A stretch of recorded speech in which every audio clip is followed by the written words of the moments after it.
சரித்திர புத்தகங்களின் வழியாக ஆகமங்களுக்கு பின்பு வேதத்தை அதன் வெளிச்சத்தில் நற்செய்தி பணிக்காக சிந்தித்து கொண்டிருக்கிறோம். யோசுவா புத்தகத்தின் இறுதி அத்தியாயங்களுக்கு இன்றைக்கு நம்முடைய கவனத்தை தருவதற்காக உங்களை அழைக்கிறேன். ஆண்டவரின் திருத்திட்டத்தில் யோசுவா என்கிற அழகான ஒரு தலைவரை தளகர்த்தராகிய மோசேக்கு பின்பு கர்த்தர் எழுப்பி தந்து 40 ஆண்டு காலம் எகிப்தின் அடிமைத்தனத்தில் மோசேயோடு கூட ஒரு அங்கமாய் நின்று அனுபவித்தார். பின்பு ஒரு 40 ஆண்டு காலம் அவரை வனாந்தரத்தில் மோசே தலைமையேற்று நடத்தும் போது உடன் நின்று அவரோடு பணி செய்தார் யோசுவா. அதை தொடர்ந்து மோசே விடை பெற்றார். இவர் ஒரு இளம் தளகர்த்தராய் தளபதியாய் இஸ்ரேல் என்கிற வாக்குத்தத்த சந்ததிக்கு மாதிரி தலைமை தந்து இப்போது 30 ஆண்டு காலம் கானான் தேசத்தில் பாலும் தேனும் ஓடுகின்ற அந்த தேசத்தின் வாக்கை பெற்றவராய் அதை சுதந்திரித்தவராய் வம்சம் வம்சமாய் கோத்திரம் கோத்திரமாய் குடும்பம் குடும்பமாய் கடவுள் அவர்களுக்கு அருளி இருக்கிற சொல்லி முடியாத கிருபைகளை கற்றுக் கொடுக்கிற மிக முக்கியமான பொறுப்பில் இத்தனை ஆண்டு காலம் பயணித்த பின்பு இப்போது அவர் விடை பெறும் காலம் வந்தது.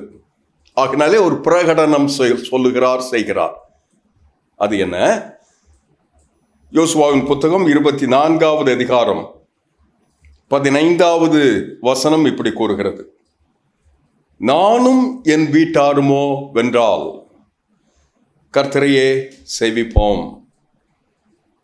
இதை அவர் சொல்லுவதற்கு முன்பு நீங்கள் கர்த்தருக்கு பயந்து முந்திய வசனத்தில் உத்தமமும் உண்மையுமாய் சேவித்து உங்கள் பிதாக்கள் யோர்தான் நதிக்கு அப்பால் எகிப்தில் சேவித்த தேவர்களை அகற்றிவிட்டு கர்த்தரை சேவியுங்கள், கர்த்தரை பணிந்து கொள்ளுங்கள், கர்த்தருக்கு பணிவிடை செய்யுங்கள், கர்த்தரை கும்பிடுங்கள், வணங்குங்கள் என்பதை பல்வேறு விதங்களில் சொல்லிவிட்டு, அப்படி எங்கேனும் ஒரு ஓரத்தில் உங்களுக்கு அதன் மேலே சந்தேகம் இருக்கும் என்றால், இன்னும் முழு அளவிலான ஒப்பு கொடுத்தல் இல்லாமல் இருக்கும் என்றால், இங்கும் அங்குமாக அலைக்கழிக்கப்படுகின்ற ஒரு எண்ணம் இருக்கும் என்றால், அதைத்தான் அவருடைய வசனம் கூறுகிறது. கர்த்தரை சேவிக்கிறது உங்கள் பார்வைக்கு நல்லதாக காணாதிருந்தால் பின்ன யாரை சேவிப்பீர்கள் என்று நினைக்கிறீர்கள்?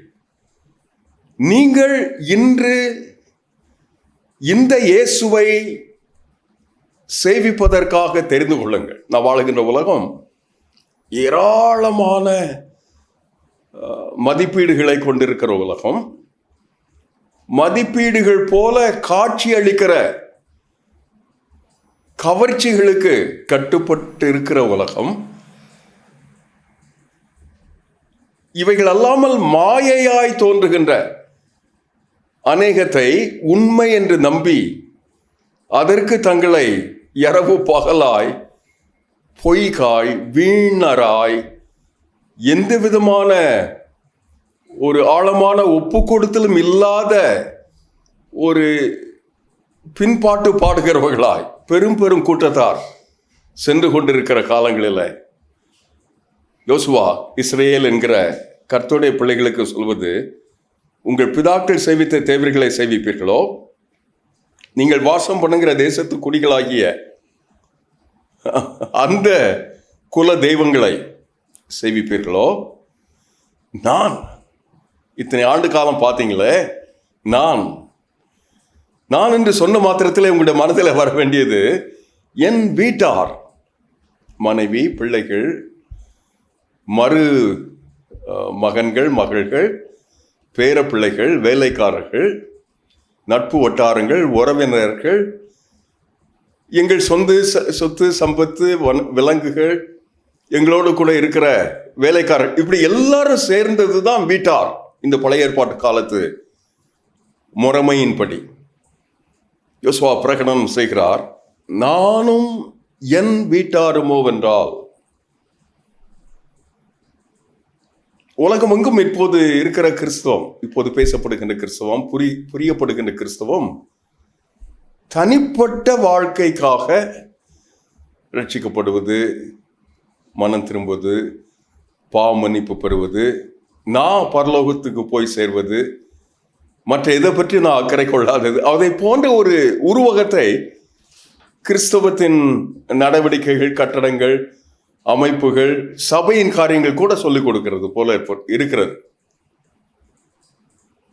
ஆனால் இந்த உயிர்ப்பிக்கப்பட்ட புதிய ஏற்பாட்டு திருச்சபை, ரிஃபார்ம்ஸ் திருச்சபை என்று சொல்லுகிறோமே, சீர்திருத்த திருச்சபை, பழைய ஏற்பாட்டு கிறிஸ்தவத்தை திரும்ப நம்முடைய கலாச்சாரத்திற்கு வெகு ஆழமாக அழைத்து செல்கிறது. நான் என்று சொல்லும் போதே என் குடும்பம், என் வீட்டார், என் செல்வாக்கு, எனக்கு குடும்பத்தில் கடவுள் தந்த உறவுகள், இவைகள் யாவும் தான் நானும் என் வீட்டாருமோ வென்றால். இதில் 2 ஏகாரங்கள் தமிழ் இலக்கணத்தில் சொல்வார்கள். நானும் என் வீட்டாருமோ வென்றால் ஏகாரம். பிறர் என்னவோ தெரியாது, ஆனால் நான் எனக்கென்று ஒரு தீர்மானத்தை, தேர்ந்தெடுப்பை எடுத்திருக்கிறேன். அதை உங்களிடத்திலிருந்து விடைபெறுவதற்கு நான் ஆயத்தமாக்கிறேன். ஆக சொல்லுகிறேன், நானும் என் வீட்டாருமோ என்றால் அவர்கள் என்னவெனில் கர்த்தரையே சேவிப்போம் என்று தீர்மானம் பண்ணி கொண்டார்கள். என்ன அழகான ஒரு காட்சியை யோசுவா இந்த பூமிக்கு தம்முடைய திருத்திட்டத்தை ஆண்டவர் இஸ்ரவேல் என்கிற தேர்ந்தெடுக்கப்பட்ட இந்த இனத்திற்கு தரும்போது சொல்லி அழைக்கிறார். ஒட்டுமொத்தமான ஒரு சமுதாயம். டாக்டர் தீடோ வில்லியம்ஸ் இதை பற்றி எங்கள் கல்லூரி காலங்களில் மாணவர் மன்ற நிகழ்ச்சிகளில் பேசும்போது இப்படி சொல்வார்கள், ஆண்டவர் ஆராதிக்கப்பட வேண்டும், கும்பிட வேண்டும், பொழுது சேவிக்க வேண்டும், மையமாக இருக்க வேண்டும். அவரே அல்லாம வேறு ஒன்றும் நம்மை ஆளக்கூடாது. உறவுகள் பயன்படுத்தப்பட வேண்டும், கொண்டாடப்பட வேண்டும், அவசியம் வேண்டும். ஆனால் ஆராதிப்பதற்காக, ஆளுகைக்கு அல்ல, அடி வணங்குவதற்கல்ல, கண்ணியமாக கடவுள் தந்த மிக பொறுப்பாக அவைகளை நிறைவேற்ற வேண்டும். பொருட்கள் பயன்படுத்தப்பட வேண்டும். செல்போன் இருக்கிறது, கம்ப்யூட்டர் இருக்கிறது, லேப்டாப் இருக்கிறது, கார் இருக்கிறது, சொத்து சோகங்கள் இருக்கிறது, செல்வாக்கு இருக்கிறது. கடவுள் தம்முடைய திருத்திட்டத்திலே தந்த அத்தனை ஈவுகள், ஆசைகள் அத்தனையும் இருக்கிறது. இவைகள் பயன்படுத்தப்பட வேண்டும். எங்களை வழிநடத்திய எங்கள் இயக்கத்தின் பொதுச் செயலாளர் பேட்ரிக் ஜாஷுவா அண்ணன் அவர்கள் சொல்வார்கள், வசதி, வாய்ப்பு, செல்வாக்கு, சுகமெல்லாம் காலுக்குள்ள வைத்து மிதித்து கொள்ள வேண்டும் தம்பி என்று சொல்வார். எங்களை உருவாக்குகின்ற காலங்களில் அவைகள் தங்களை விட்டு நம்மை அமிழ்த்துவதாக எழும்பக்கூடாது. அவர்கள் நம்முடைய கால்களுக்கு கீழாகவே தான் இருக்க வேண்டும் சொல்லுவார். கொஞ்சம் கொச்சையாக இருக்கும், ஆனால் யதார்த்தமாக பேசுகின்ற மிக முக்கியமான மதிப்பீடுகள்.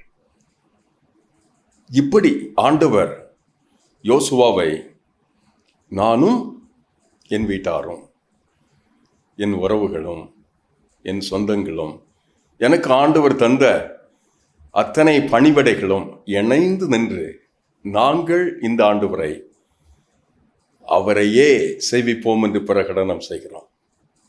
இஸ்ரவேலின் அதிபதிகளே, கோத்திர தலைவர்களே, வம்சத்தின் அதிகாரிகளே, குடும்பங்களின் ஆண்டவர் தந்த அழகு தலைவிகளே, உங்களை பார்த்து நான் சொல்லுகிறேன், நீங்கள் இந்த ஆண்டவரை விட்டா வேற யாரை சேவிப்பீங்க? பொருட்களை சேவிக்காதிருங்கள், மனிதர்களை சேவிக்காதிருங்கள், மனித தலைவர்களை தெய்வமாக்காதிருங்கள். கடவுளே உங்களுக்கு கடவுளாக இருப்பாராக. என்ன அழகான ஒரு அறைக்கூவல். அப்படி அவர் அழைப்பதற்கு, ஆண்டவர் அவரை பயன்படுத்துவதற்கு காரணம், இந்த 40 ஆண்டுகளின் அடிமைத்தனத்துல, 40 ஆண்டுகளின் வனாந்தர பயணத்துல, இப்போது 30 ஆண்டுகளின் சுதந்திர கானான் தேசத்துல அவர் கற்றுக்கொண்ட முத்தான பாடங்களில் சில கீழ்ப்படிதல், மேல்படிக்கு கீழ்ப்படிதல், வேலைக்கார தலைமைத்துவம், அகங்காரம் கொண்ட, ஆணவம் கொண்ட, தனக்கே எல்லாம் தெரிந்திருக்கும் என்கிற ஒரு மமதையில் பிறந்த அதிகாரங்கள் அல்ல. உங்களுக்கு, உனக்கு, உன்னுடைய தலைமுறைக்கு சேவை செய்வதற்காக ஆண்டவர் தந்திருக்கிற ஒரு பொறுப்பு உணர்வு, உத்தமம், நேர்மை, தைரியம். இல்ல, அவர்கள் பார்க்கிற விதம் வேறு, இவர் பார்க்கிற விதம் வேறு. கர்த்தர் அவர்களுக்கு கொடுத்திருந்த ஆழமான வாக்குத்தத்தம் அவருக்கு தெரிகிறது. அதனால தைரியமாக இவர்கள் அத்தனையிலையும் பொறுப்புணர்வு கொண்டு தேவராஜ்யத்தின் சிந்தை, தேவராஜ்யத்தின் நோக்கம், தேவன் நம்மை அழைத்த திட்டம், இவைகளை மனதில் கொண்டு வல்லமை, ஆண்டவர் அருளி இருக்கிற திறன், அவருடைய ஆவியானவர்களாலே நமக்குள்ளாக அருளப்பட்டிருக்கிற பெரும் வெடித்து சிதறும் வல்லமை கொண்டது. கிடிபிள் என்று ஆங்கிலத்தில் சொல்வார். மோசே அவரை உபாகம புத்தகத்தில் 39ஆம் அதிகாரம் 4ஆம் வசனத்தில் வாசிக்கிறோம்.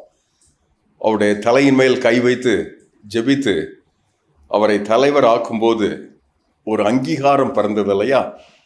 மோசேக்கு, யோசுவாவின் மேலே, கோத்திர தலைவர்களின் மேலே, அவருடைய பார்வையில் அவருடைய பிள்ளைகள், அவருடைய குடும்பங்கள், இத்தனை லட்சம் பேர் கொண்டிருக்கிற ஒரு ஜன சந்ததி அவரை அங்கீகாரத்தோடு ஏற்கிறது இல்லையா? அந்த சிறப்பான வாழ்வு நமக்கு கற்றுத்தரும் வெகு அழகான சவால்கள் இன்றைக்கும் பசுமையாக இருக்கிறது. சில உங்களோடு கூட இன்றைக்கு பகிர்ந்து கொள்வதற்காக தேர்ந்தெடுக்கப்பட்டது. ஒன்று, அவரது சமகாலத்து நண்பர்களுக்கு, அவர்களுடைய காலங்களுக்கு அப்பால் அவர் வாழ்ந்தார். அவருடைய பார்வை, காட்சி, வெளிச்சம், தரிசனம் என்றெல்லாம் சொல்லுகிறோமே, அவைகள் தூரமான ஒரு பார்வையை தருவதாக இருந்தது. ஆண்டவர் அருளி இருக்கிற சொல்லி முடியாத நன்மைகளுக்காக என்று இருந்தது. ஆகினால he lived ahead of his contemporaries என்று ஆங்கிலத்தில் சொல்வார். அவருடைய சமகாலத்து நண்பர்களுக்கு அவரை ஒப்பிட்டு பார்க்கும்போது வெகு வெகு தூரமாக, அப்பால், தொலை நோக்கோடு கூட வாழ்ந்து கொண்டிருந்தார். அந்த கிருபை ஆண்டவர் இப்படிப்பட்ட சகாப்தத்தில் தருகிறார். இரண்டாவது, அவருடைய சூழல்களுக்கு அப்பால் அவர் வாழ்ந்தார். எத்தனை கெடுபிடியான சூழ்நிலை, அத்தனை மகத்தான தலைவர்கள் சென்றுவிட்ட நேரத்தில், கடுமையான எதிர்ப்புகள் மத்தியில், எரிகோ கோட்டைகள் இருக்கும்போது, கடவுளின் திட்டத்தை அந்த சூழ்நிலைகளுக்கு அப்பால் நின்று நிதானித்து சுதந்திரிப்பதற்கு கிருபை பெற்றார். தோல்வி இருந்தது. ஆயு பட்டணத்தில் சூழ்நிலைகள் தீங்காக இருந்தது, தீட்டுப்பட்டது இருந்தது. இவைகளை கையாண்டு அவைகளுக்கு அப்பால் வாழ்வதற்கு கற்றுத்தந்தார். சமகாலத்து நண்பர்களுடைய காலங்களுக்கு அப்பால், சூழ்நிலைகளுக்கு அப்பால், இப்போது அழிவு, குழப்பம், ஓ, இனி அவ்வளவுதான் என்கிற ஒரு நிலை அவைகளுக்கு அப்பால், இப்போது அவருடைய திறனுக்கு அப்பால். என் அழகான போதனை பாருங்க. இப்போ 46 ஆண்டுகளாக மிஷனரி பணியினை செய்து வருகிறோம். எளிய மனிதர்களாய் இந்த ஊழியத்துக்கென்று இப்படிப்பட்ட குணாதிசயங்களில் சிலவற்றை அணிந்தவர்களாய் கடவுளின் திட்டத்திற்கென்று தங்களை தந்த கடவுளுடைய பிள்ளைகளை அழகான கடவுளின் கருவிகளாக பார்க்கிறோம். பார்க்கும்போது நம்முடைய பார்வையில் அவருடைய உள் நோக்கு அவர்களில் ஆண்டவர் செய்வது என்ன தெரியுமா? அவர்களுடைய திறனுக்கு அப்பால் ஆண்டவர் நம்மை பயனாக்குகிறார். ஒரு கூட்டுப்பணி என்று சினர்ஜி இந்தியா மிஷன்ஸ் என்கிற சினர்ஜி இந்தியா மிஷனரி இயக்கத்தில் பணி செய்ய ஒப்பு கொடுத்து இணைந்து ஊழியம் செய்கிறோம். பெரிய இயக்கங்கள், மாபெரும் திருச்சபைகள், உள்ளூர் சின்ன சின்ன திருச்சபை, தாலுகாதோறும் எழுப்பி தருகின்ற முதல் தலைமுறை இளைஞர்கள், அவர்களை வழிநடத்துகின்ற போதகர்கள், மேய்ப்பர்கள், இவர்கள் எல்லாரும் சேர்ந்து இதுவரைக்கும் செய்து நிறைவேற்ற முடியாத எல்லைக்கு இந்த நற்பண்பு கொண்டு, இந்த தலைமை பண்பு கொண்டு கர்த்தரின் திட்டத்தை இந்த தலைமுறைக்கு செய்வதற்காக நமக்கு ஆண்டவர் தந்த திறன்கள் இருக்கிறது, வரங்கள் இருக்கிறது, வாய்ப்புகள் இருக்கிறது, செல்வாக்கு இருக்கிறது, திரளான தருணங்களை ஆண்டவர் தருகிறார். இவைகளில் ஆண்டவர் செய்கிற மகத்தான யுக்தி என்ன தெரியுமா? நம்முடைய திறன்களுக்கு அப்பால் கடவுளின் திட்டத்திற்காய் கர்த்தர் மனிதரை பயன்படுத்துகிறார். யோசுவா அதற்கு அழகான சாட்சி. இந்த சாட்சியை 24வது அதிகாரம் 27வது வசனம் என்ன சொல்லுகிறது? எல்லா ஜனங்களையும் நோக்கி, இதோ இந்த கல் நமக்குள்ளே சாட்சி. என்ன சாட்சி?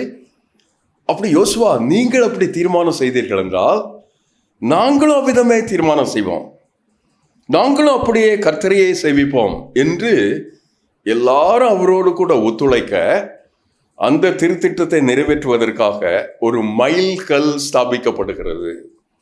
பெரிய பாறையை உருட்டி இந்த கல், வானம், பூமி, ஆகாயம், இந்த வனாந்திரம், நதி, இந்த பூமி, சமபூமி, அத்தனையும் இதற்கு சாட்சியாக இருக்கட்டும் என்பதற்காக ஒரு கல்லை நிறுத்தி கர்த்தர் நம்மோடு சொன்ன எல்லா வார்த்தைகளும் இது கேட்டது.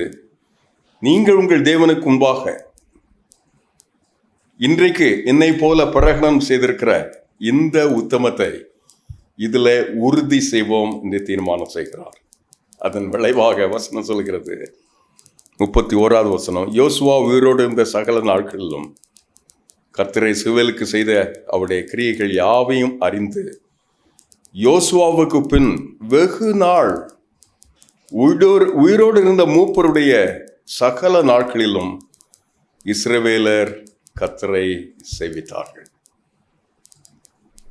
இந்தியர் இந்த கர்த்தருக்காக, கர்த்தரை சேவிக்கும் நாளுக்காக நம்முடைய தலைமை பண்பை நானும் என் வீட்டார்மோ வென்றால் இந்த கர்த்தரையை சேவிப்போம் என்று வாழ்வதற்காக அழைக்கிறார், பிரகடனம் செய்வதற்காக அழைக்கிறார்.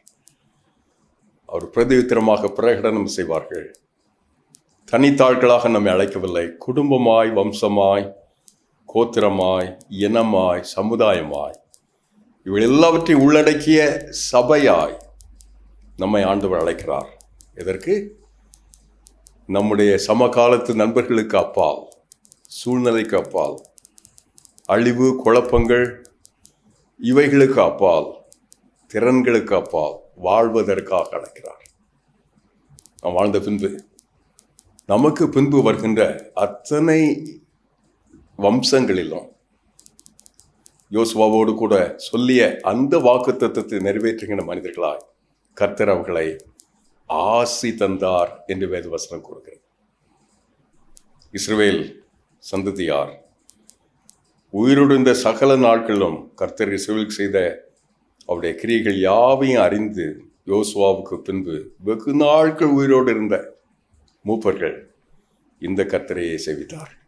என் அழகான வாய்ப்பு என்னுடைய வாழ்வு, அதை ஆண்டவருக்கு தந்து வாழ்வதற்காக யோசுவாவின் புத்தகம் அழைக்கிறது. ஜெபிக்கலாமா? என்னோட கூட இணைந்து, ஆண்டவரே, இந்த தருணத்தில் அப்படி நாங்களும் எங்கள் பிள்ளைகளும் நாங்களும் எங்கள் செல்வாக்கும் செல்வங்களும் இந்த இயேசுவை தொழுது சேவிக்கும் பாக்கியம் தார். வேறு கவர்ன சிதறல்களுக்கு எங்களை மன்னியும். எங்கள் உள்ளான தேவைகளை பாரும். வல்லமையாய் கிரியை செய்யும். எங்களை கொண்டு எங்கள் குடும்பத்திற்கு, எங்கள் சபைக்கு, எங்கள் சமுதாயத்திற்கு, எங்கள் தேசத்திற்கு, எங்கள் தலைமுறை, உலகமெங்கும் இருக்கிற இந்திய இனங்களுக்கு, உண்மை இன்னும் இயேசு என்று அறியாத அந்த அறியாமையில் இருக்கிற மனிதர்களுக்கு ஆசையாய் வாழ்வதற்காய் எங்கள் திறன்களுக்கு அப்பால் எங்களை பயன்படுத்தும் ஆண்டவரே. தேவையில் நம்முடைய கரம் குறுக்கிடட்டும். குழப்பங்களில், தோல்வியில், மன கடினத்தில், சூழலில் ஆண்டவரே துவண்டு போகும்போது எங்கள் காலங்களுக்கு அப்பால் வாழ, எங்கள் நிலைகளுக்கு அப்பால் நாங்கள் உயர்த்தப்பட உண்மையை நோக்கி நிற்கிறோம். இயேசுவின் நாமத்தில் ஜெபிக்கிறோம் நல்ல பிதாவே.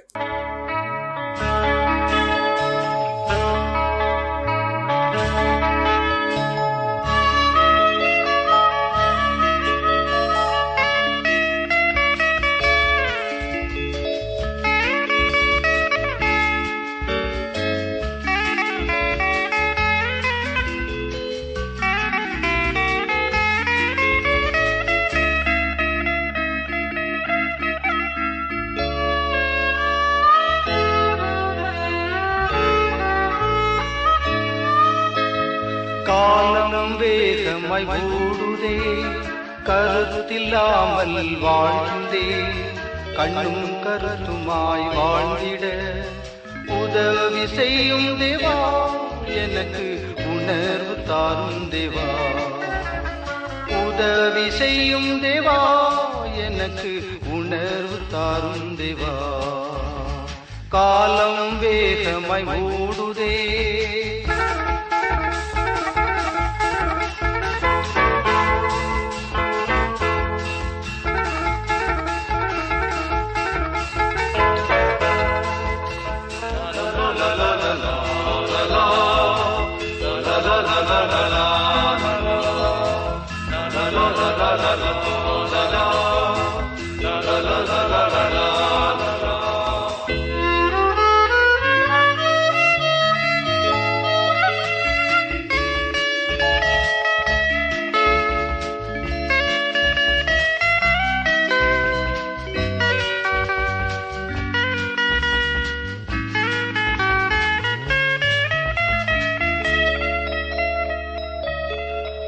உள்ளத்தில் மாற்றம் தேவை, எனக்கு வெளிவேஷம் என்றும் வேண்டாம். உள்ளத்தில் மாற்றம் தேவை, எனக்கு வெளிவேஷம் என்றும் வேண்டாம். மறுரூப வாழ்வை தந்து என்னை உணவானாய் மாற்றிவிடும். மறுரூப வாழ்வை தந்து என்னை உணவானாய் மாற்றிவிடும். காலம் வேகமாய் ஓடுதே,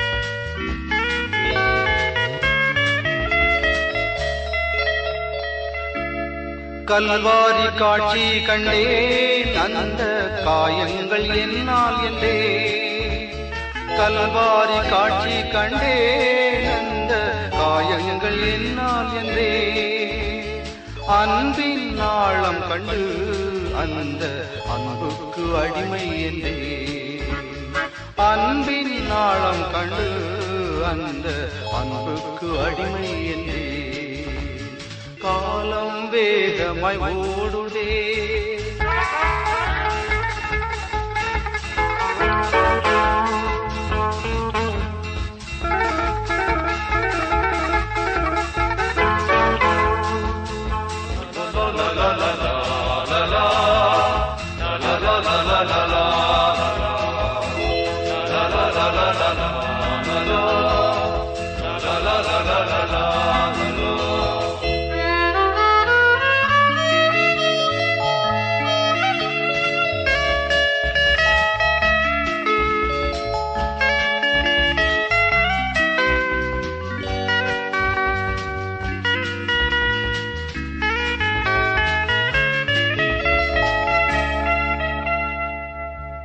கண்ணீருடன் ஜெபிக்க எனக்கு ஜெபத்தின் ஆவி தரும் கண்ணீருடன் ஜெபிக்க எனக்கு ஜெபத்தின் ஆவி தரும் கிருபையின் காலம் இப்போதும் இயேசுவே அருள் கூர்ந்து எம்மை எழுப்பும் கிருபையின் காலம் இப்போதும் இயேசுவே அருள் கூர்ந்து எம்மை எழுப்பும் காலம் வேகமாய் ஓடுதே கருத்தில்லாமல் வாழ்கின்றே கண்ணும் கருத்துமாய் வாழ்ந்திட உதவி செய்யும் தேவா எனக்கு உணர்வு தாரும் தேவா உதவி செய்யும் தேவா எனக்கு உணர்வு தாரும் தேவா காலம் வேகமாய்